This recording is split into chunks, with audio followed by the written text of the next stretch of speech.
EA Sports just released a bunch of official Madden 23 ratings. It's that time of year where they start dropping the player ratings and everybody gets up in arms because their favorite player isn't ranked as high as they want him to be. Throughout the week, they're going to continue to reveal more and more ratings until the end of the week on Friday when they release the entire database that has every single player. Today, we're going to be looking at one of the most important positions in the game, the wide receivers. We also got the tight ends to talk about as well. And of course, we're going to also look at the rookie wide receivers as this was a really big rookie class. And if you don't want to miss out on the exclusive gameplay videos that I will have for you very soon, make sure to subscribe and turn the bell icon on so you don't miss any of those videos when I drop them. So here's a quick look at the top 10 receivers for Madden 23. We're going to go further down the list, but these are the top 10. You've got Davante Adams coming in at a 99 overall for the second year in a row. Can't really argue with it. He's been the overall best receiver in the league over the last two and a half years, so he's still holding down that top spot. Now, Cooper Kupp comes right behind him with the 98 overall, and a lot of people thought this was disrespect. They thought that he should at least be a 99 as well after having one of the best seasons we've ever seen. Personally, I can see both arguments here. I can see why he deserves 99 after being a Triple Crown winner and a Super Bowl MVP, but on the other hand, I also do think Davante Adams is the #1 receiver in the NFL. If I had to pick between the both of them, I would pick Adams, and I think most people would as well, so I kind of can see both sides of this. Tyreek Hill's still coming in strong with the 97 overall, and he is still the fastest player in the game with 99 speed. DeAndre Hopkins at 96, you could argue maybe he could be a little lower after missing some time because they do sometimes ding people for missing time, like Michael Thomas, which we'll get into in a little bit. But when he was on the field last year, he was pretty good, so I guess you could go either way with that one as well. Stephon Diggs rounds out the top 5 at a 95 overall. Justin Jefferson comes in with a 93. Some people feel this is too low. He's still a young player. He's dominated in the first 2 years. I could see the argument for him being up there 95 with Diggs, but I think at the end of this season, he's going to probably jump into the top 3. Mike Evans is pretty much always going to be between that 90 to 93 range. One of the most consistent receivers in the league. Always gets 1,000 yards. Usually is going to get you double-digit touchdowns.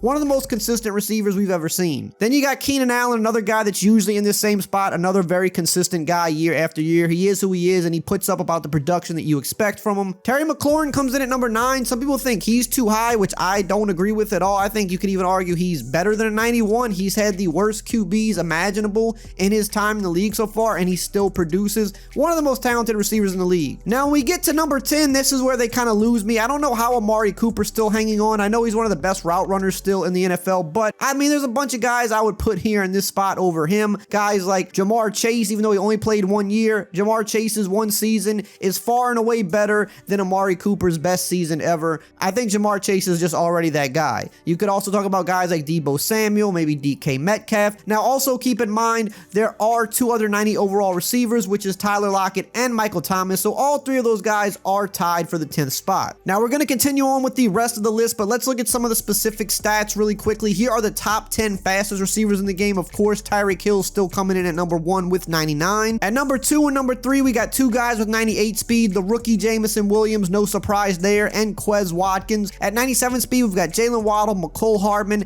and Hollywood Brown, who is now on the Cardinals, making that offense even more dangerous. At 96 speed, we've got Anthony Schwartz and Marquise Goodwin. Goodwin's getting a little older, but he's still holding down as one of the fastest guys in the league. And then rounding out the top 10, you've got DK Metcalf and Calvin Austin III with 95 speed. Here's the top 10 in catch rating, just pure hands in the game. You've got Davante Adams and Cooper Kupp at 99, Stephon Diggs at 98, Terry McLaurin at 97, DeAndre Hopkins, Hunter Renfrow, and Tyler Boyd at 96, Amari Cooper and Tyler Lockett at 95, and Justin Jefferson at 94. And then the top 10 catching traffic guys, the guys that are going to make those contested catches: Davante Adams 99, Mike Evans 98, DeAndre Hopkins 97, Michael Thomas 96, Keenan Allen 95, Mike Williams 94, 2 teammates right there, Adam Thielen 93, Stephon Diggs 92, Chris Godwin 92, and Allen Robinson, who's now on the Rams, at a 91. So let's continue with the wide receiver rating. So as I said, Michael Thomas and Tyler Lockett both come in at a 90, so they are tied for the top 10. Michael Thomas has not played in the past year, and the year before that he played half the year and was hurt, so I get why they dropped him. Let's see if they give other guys like Christian McCaffrey that same treatment though. Then you've got a few guys at 89, Chris Godwin, DK Metcalf, Deebo Samuel, which I think is probably about the right place. You could maybe bump Deebo a little bit. He had an amazing season, but I think really the way they view Deebo is kind of how I view Deebo as well. He's just more of a like overall player. As a wide receiver, he's good, but as a just complete overall player, a guy that gets the ball in the backfield a lot, you know, that's really what takes him to the next level, not just his receiving. So just as a receiver, I kind of can understand the rating, but if there was a way to factor in more of the playmaking into the wide receiver algorithm for ratings, I think Deebo would be rated much higher. But those extra things that Deebo does really well, I just don't think it really factors into the overall algorithm for the wide receivers as well as maybe it should, and that's why he's a little bit lower than he should be. You've got Adam Thielen and DJ Moore coming in at an 88. You've got AJ Brown, Brandon Cooks, and there's Jamar Chase at an 87. A lot of people are taking issue with Jamar Chase, myself included. Now I understand what they're doing here because they very rarely rate a second-year player too high, no matter how good his rookie season was. It's just not something they typically do. Same thing with Justin Jefferson last year. I believe he came in at around an 87 or an 88 in his second year, and now you see he's bumped up to that 93 because he's proven more consistency. Personally, I think when you see a guy that's as good as Jamar Chase was last year, it kind of just jumps off the screen at you. It's kind of like how Randy Moss was in his rookie year. You didn't really need to see him play much longer to know that he was one of the best in the league. It was just that obvious, and I think with Jamar Chase, that same thing holds true. He'll easily be in the 90s before the year's over, but starting at an 87 does feel kind of low. Up next, we got a few guys at 86, Calvin Ridley, who won't be playing this year, Mike Williams, and Robert Woods. CeeDee Lamb at 85, I've seen some people say this might be too low. He probably could be up there a little higher as well, but we got to see if he can take over as that true number one in Dallas, which I think he'll be able to. I think it's going to be pretty easy for him to take over. I feel like he already kind of transitioned into that guy last year, even though Amari Cooper was still there. You've got Deontay Johnson, Hunter Renfrow, Cortland Sutton, Jalen Waddle at the 84. I think he's going to jump up quite a bit this year as well. You've got Hollywood Brown at 84, Tyler Boyd at 84. Really good receivers for the Bengals. You've got second-year receiver Devontae Smith at an 83 overall. Think he's going to go up quite a bit this year. Jarvis Landry, kind of more of the veteran now. He's at an 83.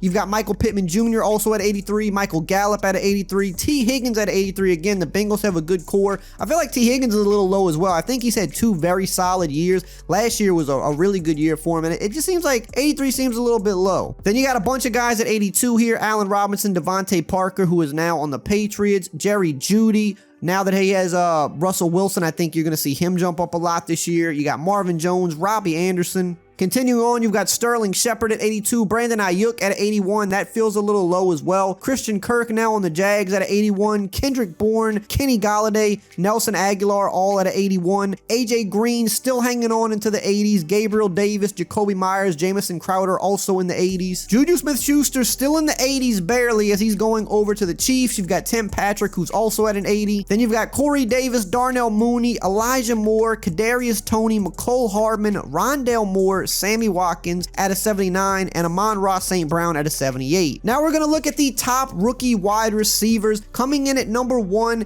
Jameson Williams at a 78 overall, and this really is no surprise because he is by far the fastest of the best receivers in the draft, and we've seen this pretty much every year in Madden. The fastest first round receiver often is the highest overall because speed is one of those individual ratings that factor into the overall more heavily. Being fast is super important and it increases your overall more. So the fact that he is significantly faster than the other guys that went in the top of the draft, he's going to be the number 1 overall. The same way Jalen Waddle was last year and Henry Ruggs were the year before. Up next, we've got Garrett Wilson and Chris Olave, both out of Ohio State, coming in at a 76 overall. Chris Olave coming in with 93 speed. I thought they would make him just a little bit faster, but they kind of, I think, held him back on the speed a little bit. Up next is Drake London and Jahan Dotson at 75 overall. George Pickens at 74 overall. Next, we got Treylon Burks and John Mechie at a 73 overall. Sky Moore comes in at a 72 overall. Christian Watson and Jalen Tolbert come in at a 71 overall. And then we have Justin Ross, a guy that was at one point considered a top prospect, but because of his medical history, he wound up going undrafted, and the Chiefs picked him up, which I think was a steal. He's coming in at a 69 overall, and I think he's going to make an impact for them. Now let's finish up here with the tight ends. So here are the top 10 tight ends in the game. Travis Kelce still holding down the number 1 spot with a 98 overall. George Kittle right behind him at number 2 with a 97 overall. You can debate these two all day. They're both